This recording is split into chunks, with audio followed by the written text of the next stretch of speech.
Eric Dick with Athens Messenger. Obviously, they end up shooting 50% as a team. What just kind of contributed to that? How were they able to kind of get good looks? That's what they do. They're a good offensive team, but for us, that's just unacceptable. We knew that that's what they were going to do. They shoot a lot of threes. It's a lot of long rebounds. We just didn't do what we're supposed to do. Bobby Worbert with the Post. You mentioned how often they shoot threes, and they shot well from three today. How difficult is it to kind of guard a team like that who's really good from beyond the arc and kind of create that space? I mean, a lot of it was just like communication for us. I mean, there were a lot that they got open just because we weren't talking. We just got to talk more to eliminate that. Bryce Stinson, WAUB. You guys had 14 offensive rebounds, but only managed to 5 second chance points. How do you make sure going forward you keep the offensive rebounds, but figure out a way to capitalize off that? Making layups, just being stronger, stop being soft when we get in there. Bobby Keegan with the Post. So obviously today you guys trailed for less than 5 minutes and then ultimately just fall in the final minute of the game. Kind of how do you mentally recover from this going into an important stretch in the schedule? We're going to have about 9 days to think about it. I don't think we play until next Monday, so we got a lot to work on. AJ, for you, another 5 blocks, another 9 rebounds. So just as of recently, what have you been seeing? What's just been allowing you to kind of play well defensively down in the paint? I don't think people consider me a shot blocker, so they go up. It's kind of my job now.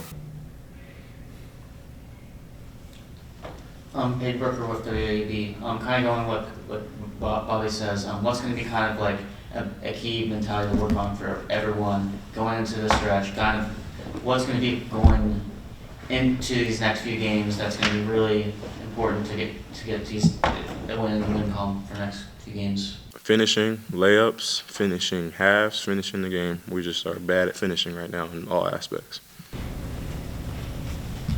So you talk about finishing halves. Marshall went on a 6-0 run to end the first half and a 12-0 run to end the game. What is it that you guys think you need to do to just what is it that you need to do better in those final minutes of the half? Just block in. Simple as that. We've given up leads pretty much all season, even wins down in the Bahamas like it's been our Achilles heel all season. We got to figure it out. Give Marshall credit for finishing the game.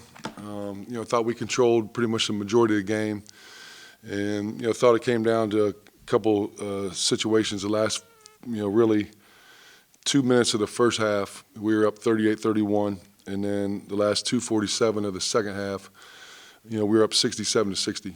And games like that, when you have leads, you either got to extend it or finish it. And they hit some big shots, towards the end, obviously, and give them credit. Eric Dick with the Athens Messenger. Kind of going off on that. Marshall shot 50% as a team as a whole. So what on your guys' end defensively kind of allowed for open looks and just that kind of effort from them? Yeah, they put a lot of pressure on you defensively, by the way they play. They do a great job moving without the basketball. Their 4s and 5s are pretty skilled. And, to start the game, I think the first half they shot 57%, and we still had a lead. And they came out second half, started hitting some shots, and then we started defending. And I think we got down 4 or so. Our bench guys came in, did a great job. We rebuilt the lead. And, in situations like that, there was some miscommunications at the end where they banged a couple threes in transition. Those are game-winning plays. Those are areas where you have to communicate. And, this will be, unfortunately, a great teaching, game for us because there's a lot of moments that we need to look back on and understand what it takes to win, a game like this.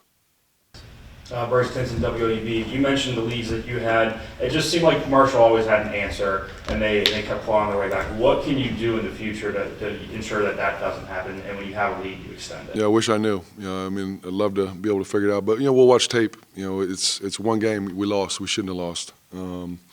But when we're in those situations, right, not being able to get the ball in, out of bounds underneath, a couple of those are my fault. But I think you can always learn from winning and losing. I always say that. And there's a lot of teachable moments that are going to come out of this. And, when you have a 67-60 lead with 2:47, now it's a time and score, situation where, you got to be able to execute. And, I thought we missed a lot of shots today. We got some good looks that we wanted to. Missed some that we, probably should have kicked out, but, we'll figure it out. Bobby Keegan with the Post. So you kind of mentioned it a little bit already, but Marshall, they went on a 6-0 run to end the first half and a 12-0 run to end the game. What is it that you think you guys kind of need to do to improve just finishing at a half? Is it a mindset kind of? Well, if you look at the last 4 minutes, Bobby, we had 5 turnovers, and I would say probably 3 or 4 we could have alleviated. They were unforced, and you can't just give them easy run-out baskets, especially the one at the end. I think, the way they play, they switch everything. We knew the shots we were going to get. We knew the shots that we weren't going to get that we tried to get. And, when you get a good look, you got to shoot it and you got to make it. But, disappointing, like I said, to finish the game or finish the first half, finish the second half when I thought we controlled, pretty much the whole game. Bobby Warwick from the Post. Despite the loss, A.J. Clayton played well defensively with 5 blocks, matching a career high. How has he developed defensively and as a rim protector? Yeah, he's done a really good job. It's probably 3 games in the last 4. He's had 5 blocks each game. He's athletic. Good timing. Sometimes you don't want him to have blocks because that means somebody's driven by, to cause a rotation. And it's good to have a rim protector. We really, haven't had a rim protector like that.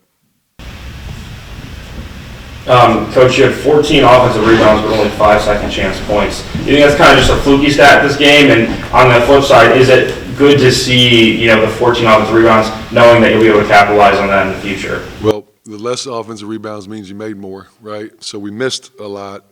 Thankfully we got them back, but their length causes a lot of issues and problems. And our 2-point field goal percentage, in multiple games has been below 50%.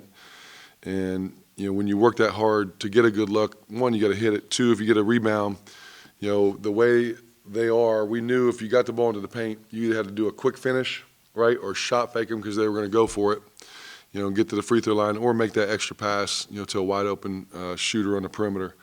But we went, and if you would have told me we would have had 14 offensive boards and +7 on the rebounding battle, I thought we would have won the game. You kind of joked earlier in the week about how with basketball there's often a short turnaround, so you kind of have to get over tough losses. Well, you guys have a little bit of a lull between this and your next game, so just how, as a coaching staff, are you guys going to try to make sure that they don't just kind of fall down mentally? Yeah, we got to get better. And obviously, like I said, I told them after the game, if you look at the 4 losses, right, 5 points, 5 points, 4 points, 6 points, they're all 1-2 possession games. And, we're going to look back at multiple plays in this game and understand that's the difference of winning and losing. And, obviously it's finals this week, so they need to, lock in, finish strong academically. But it'll be a great opportunity for us to get better, and we need to get better. Miles Brown should be back next game, so he'll help us, from a perimeter standpoint. And, I'm excited to get back in practice. So you guys had 19 team fouls today. I believe for 15 minutes of the second half, Marshall was playing with bonus. Do you have any comment on the number of fouls called and how that impacted the second half of the game? Yeah, I mean, like you said, they were in the bonus, quick. I think 15:05 mark, and which isn't ideal, because, 1, our depth, from a guard standpoint,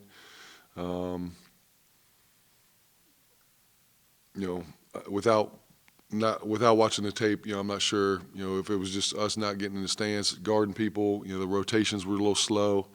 But I think, when you foul a lot, you're normally out of position. So I'm sure that had something to do with it. And, when coming out of halftime, there's the momentum swings, right? The last 4 minutes of the first half, first 4 of the second, you want to build that momentum. And obviously the last part of the game. And, we didn't do that the last 4 of each half. But, I think without watching the film, a lot of times it's being out of position. Last question. Hayden Brooker, WADB. Kind of going back a little bit of those kind of close games and all that stuff. Some of these last 3 games have been very, very close. During this week of having like off time, what's going to be kind of some strategies that are going to be closing kind of that gap of having some of these close games and kind of getting in there and getting back into win? Yeah, one, we'll watch the film. Understand the importance of communication. They hit a couple threes where we had some miscommunication on those transition drags. I think the urgency piece, when you have a lead, really locking in defensively, not getting hit on the screen, allowing easy shots. Look at the 50-50 balls, the close ones, and then we'll be able to put some situations on the clock. Up 7 with 2:47 is definitely going to be one of them. Anything else? You guys good? All right, appreciate you guys.